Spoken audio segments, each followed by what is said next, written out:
The Yomiuri Shimbun and other sources reported on the 5th that Japan's meteorological agency has decided to introduce an enhanced wide-area volcanic ash forecast in preparation for a large-scale eruption of Mount Fuji that could potentially engulf the metropolitan area in fires.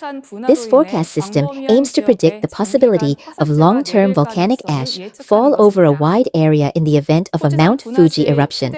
During an eruption, volcanic ash exceeding 30 centimeters could accumulate like black snow, potentially causing severe damage, such as house collapses and transportation paralysis. The meteorological agency explained that the purpose of this forecast is to prompt rapid preventive actions. Development of the prediction system is set to begin next year, with the goal of implementation within a few years. Mount Fuji is estimated to have erupted approximately once every 30 years on average over the past 5,600 years. However, it has not opened its crater since the Hoi eruption about 300 years ago. The Hoi eruption, which began on December 16, 1707, during the mid-Edo period, was a large-scale eruption that continued intermittently for about 16 days, with volcanic ash carried by the wind reaching as far as Edo, present-day Tokyo. The volume of volcanic ash and other materials ejected during this eruption is estimated at about 1.7 billion cubic meters. In 2020, the Japanese government predicted that in the worst-case scenario of a Mount Fuji eruption, volcanic ash could reach the metropolitan area within about 3 hours, potentially halting railway operations and causing widespread power outages due to transmission equipment problems. If heavy ashfall continues for about 2 weeks, Kanagawa and Yamanashi prefectures near Tokyo could be covered with over 30 centimeters of volcanic ash, according to authorities' estimates. Even in urban areas, the thickness of accumulated ash on the ground is expected to reach about 10 centimeters, with the total volume of ash to be removed potentially reaching 490 million cubic meters. This is approximately 4 times the amount of disaster waste generated during the Great East Japan earthquake.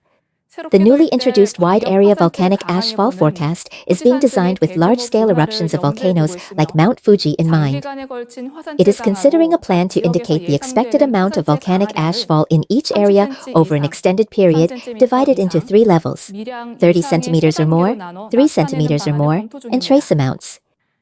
Foreign media reports have emerged stating that Korean kimchi is facing a crisis due to a rapid decrease in its main ingredients caused by climate change. On the 3rd, Reuters reported that kimchi, Korea's representative food, is becoming a victim of climate change. This is because Napa cabbage, a key ingredient in kimchi, is facing extinction due to climate change. Napa cabbage typically grows well in cool climates and is mainly cultivated in mountainous regions where temperatures remain below 25 degrees Celsius, 77 degrees Fahrenheit, in summer. The optimal growing temperature is between 18 degrees Celsius, 64 degrees Fahrenheit, and 21 degrees Celsius, 70 degrees Fahrenheit. In Korea, summer Napa cabbage has traditionally been grown in the highland areas of Gangwon Province. However, as climate change intensifies, even Gangwon Province is suffering from heat waves, making cabbage cultivation increasingly difficult in the future, Reuters reports. According to Statistics Korea, last year's highland cabbage cultivation area was 3,995 hectares, less than half of the 8,796 hectares from 20 years ago.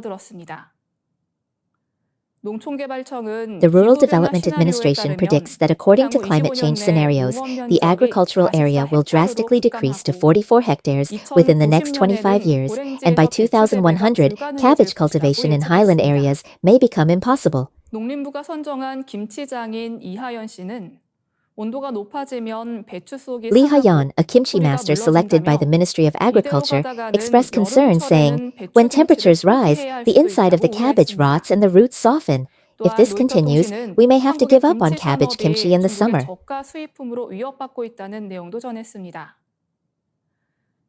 Reuters also reported that Korea's kimchi industry is being threatened by low-priced imports from China. According to the Korea Customs Service, kimchi imports reached a record high of $98 million by the end of July this year, up 6.9% from the same period last year, with most of it coming from China. While scientists are developing heat-resistant and easily storable cabbage varieties, farmers are expressing concerns that these varieties have inferior taste and higher cultivation costs. AFP reports that a study has found that climate change has increased the probability of drought occurrence by 1.5 times in Sicily and Sardinia in southern Italy.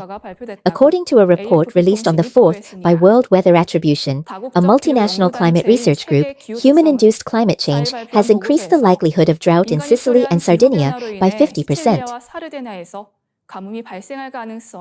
Researchers identified rising temperatures due to global warming rather than lack of rainfall as the main cause of drought.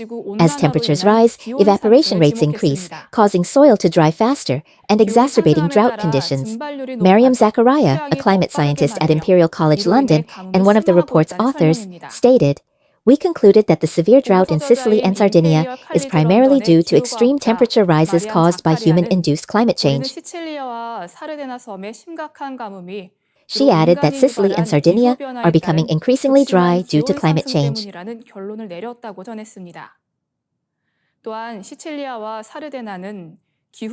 The researchers pointed out that outdated water infrastructure on the two islands is worsening the water shortage situation and emphasized the need for improved water resource management to reduce the impact of future droughts. Sicily and Sardinia, the two largest islands in the Mediterranean, have suffered massive losses in agriculture and livestock farming, which are the core of the local economy, due to record-breaking drought this year. The two islands account for 10% and 7% of Italy's total agricultural production, respectively.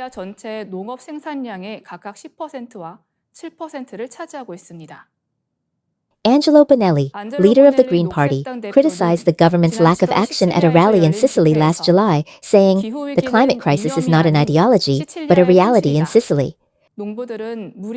Farmers are uprooting grape and citrus trees and slaughtering livestock due to lack of water.